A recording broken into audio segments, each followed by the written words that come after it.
미국 주식 마감 상황 지수부터 좀 보도록 하겠습니다.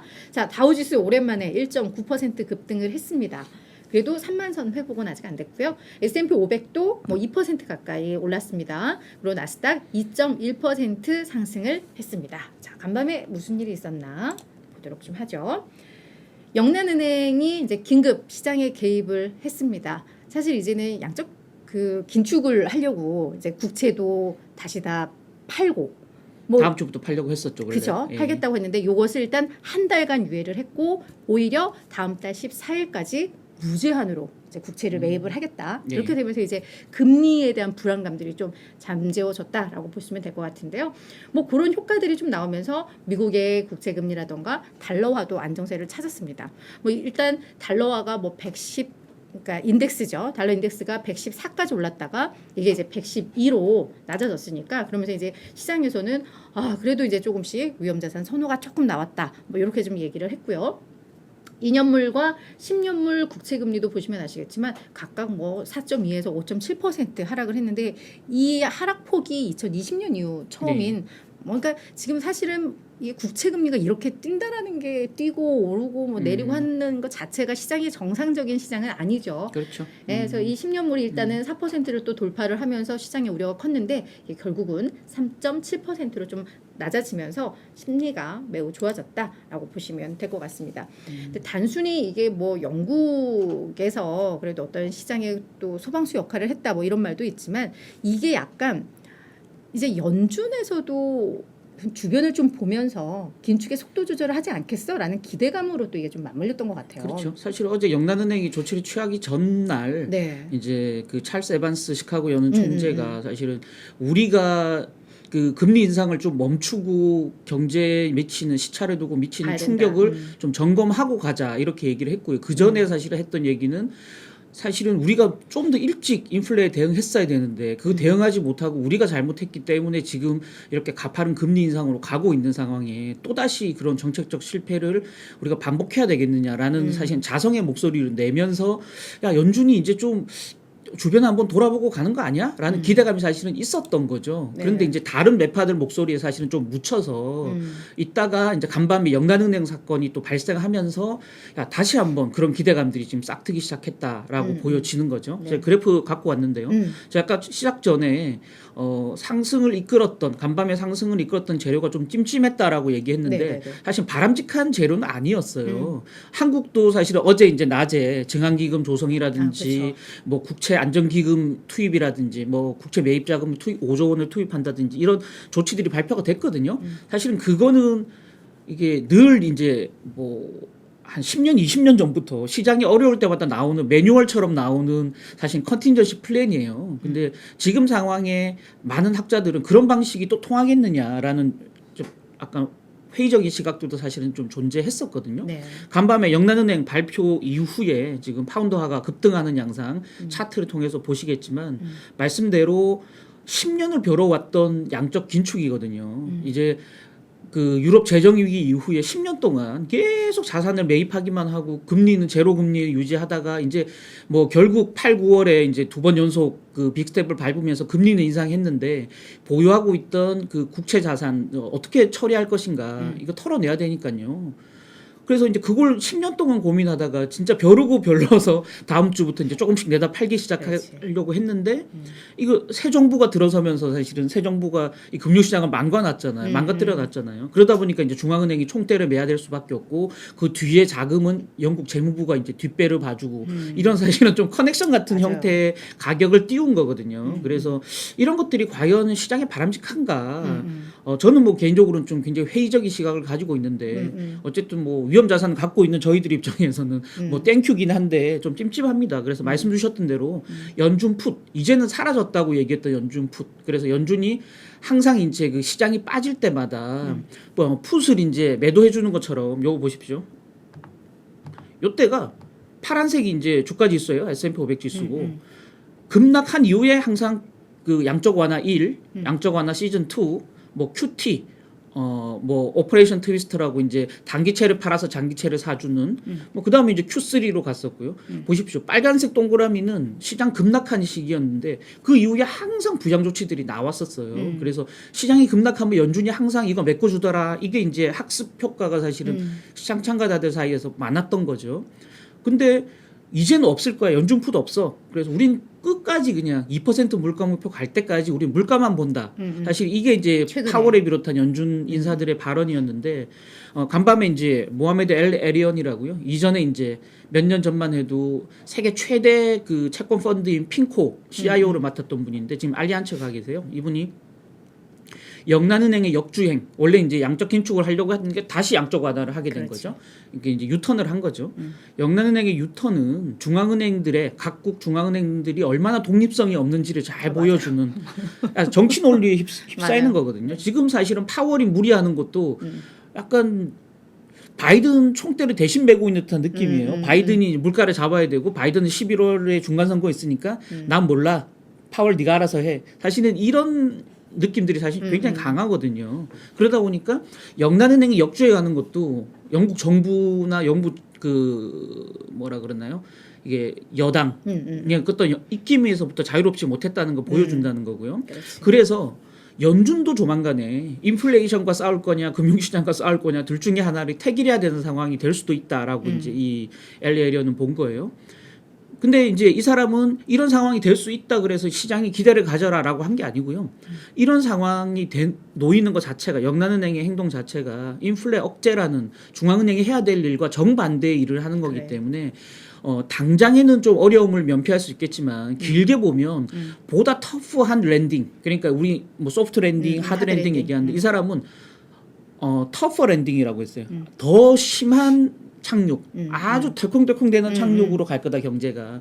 그래서 출구 전략은 더 어렵게 만들고 굉장히 힘들어질 거다라는 거고요. 실제 이제 패드워치 보면 11월 FOMC 금리 어떻게 전망하십니까?라고 했을 때 원래는 이제 일주 전만 해도 75bp 인상이 거의 유력했어요. 그렇죠. 70.1%였는데 이게 엊그제만 해도 62.5로 낮아졌다가 이제 영란은행 조치 이후에 52.2%까지 떨어졌고요.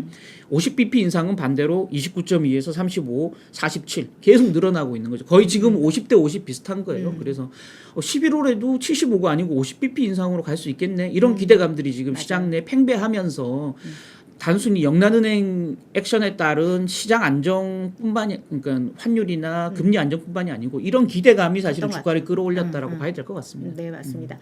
자, 그리고 이제 뭐 또 어떤 보도를 보니까 바이든이 그 경제팀에다가 이런 시장의 어떤 변동성과 관련해서 동맹국들과 좀 연락을 뭐 자주 해라 뭐 네. 이런 얘기를 했다라는 건 어떤 연준에게도 하나의 또 신호를 주는 거잖아요. 우리도 좀 뭐 영국이나 이런 흐름들을 좀 보면서 하자라는 뭐 이런 것도 이게 좀 어느 정도 힘을 실어준 게 아닌가라는 생각이 좀 드는데 일단 제롬 파월이 사실은 어제 오늘 어떤 발언이 있을 거라고 생각을 했잖아요. 근데 역시 또 이 통화 정책과 관련해서는 좀 침묵을 했습니다. 그래서 지역 은행의 컨퍼런스에 참석을 했는데 관련해서 좀 언급을 안 했다고 하는데 뭐 지금은 뭔가 혼란스럽기 때문에 자기 발언이 크게 뭐 도움이 되지는 않을 거니까 오히려 이게 더 괜찮았던 선택일 수도 있을 것 같아요. 그러니까 사실은 간밤에는 그게 사실은 좀 유동적이었었어요. 원래는 공식 연설은 아니었고요.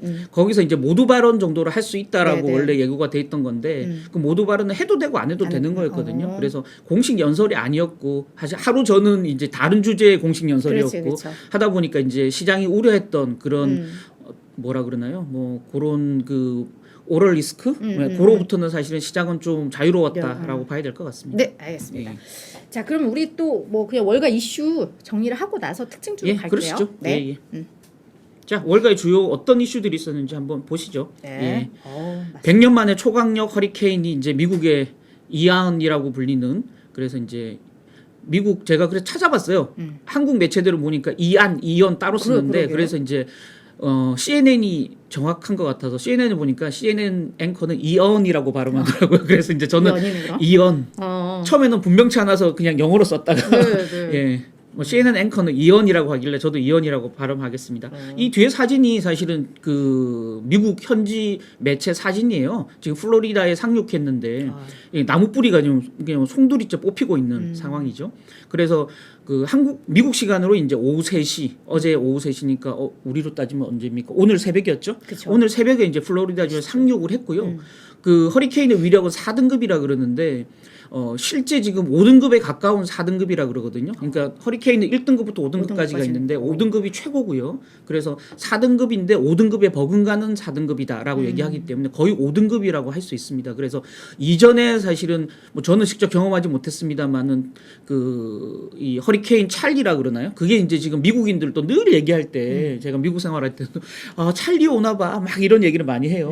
제가 있을 때 허리케인 샌디가 왔었거든요. 그 샌디가 4등급이었거든요. 근데 그때도 이 이언하고 비슷하게 5등급이 비슷한 4등급이라 그래서 막 전 대피령이 내려지고 난리가 났었어요. 그래서 저희도 와이프랑 어디로 우리 대피하나? 그래서 집에 그냥 있자. 그래서 집에 있었는데 이게 이제 뉴욕 쪽으로 동부로 북상하면서 2등급이 돼 버렸어요. 그래서 이제 저희는 겁만 내다가 그냥 피해는 없었는데 그때 미국인들이 그 샌디를 두고 찰리가 또 오는 거 아니야? 제2의 찰리 아니야? 이렇게 얘기하더라고요. 그래서 찰리가 뭐냐고 찾아봤더니 뭐 정확히 연도는 기억이 안 나는데 그 찰리가 뭐 미국의 엄청난 역사상 가장 큰 경제적 피해를 안긴 뭐 그냥 미국인들을 공포에 떠는 그런 허리케인 이름이래요. 그래서 이제 이게 오면서 최대 풍속 지금 시속 250km 뭐 엄청난 바람이 불고 있는 거죠. 그러니까 나무가 이렇게 송두리째 뿌리째 뽑히고 있는 상황이고요.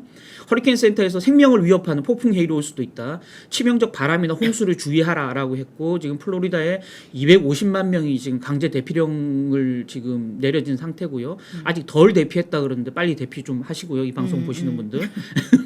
65만 가구에 지금 전기가 끊겨 있는 상태다라는 겁니다. 그래서 뭐 좀 사실 송구해요. 이 뉴스를 접하고 있는 분들한테 송구한데 뭐 어쨌든 주식 시장은 항상 어려움 속에서도 뭐 돈을 먹을 수 있는 방법을 찾아내잖아요. 그래서 웰스파고가 간밤에 보고서를 냈어요. 그래서 허리케인 이후에 주택 보수, 차량 보수, 차가 막 망가지고 집이 막 붕괴되고 이런 상황들이 많이 발생할 테니 그로부터 수요가 많이 급증할 거다. 그래서 얘들이 예상을 했어요. 플로리다주가 지금 가장 직접적인 타격을 받는 주다 보니까 끝나고 나면 주택 보수, 그러니까 원래 평소에 같은 기간에 주택 그 보수 비율이 몇 % 나올 거 아니에요?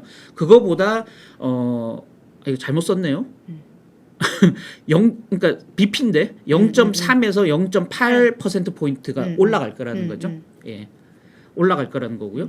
근데 그 인근에 조지아주, 노스캐롤라이나, 사우스캐롤라이나 주 등이 있어요. 그거까지 넓힐 경우에는 90bp에서 130bp까지도 늘어날 수 있다라는 거죠. 주택 보수 규모가. 그래서 이제 뭐 아시다시피 우리 여기서 자주 소개해드렸던 홈디포, 로스처럼 주택 그 계량용품, 주택 관리용품 파는 이제 그 대규모 매장들, 뭐 플로온 데코도 마찬가지고요.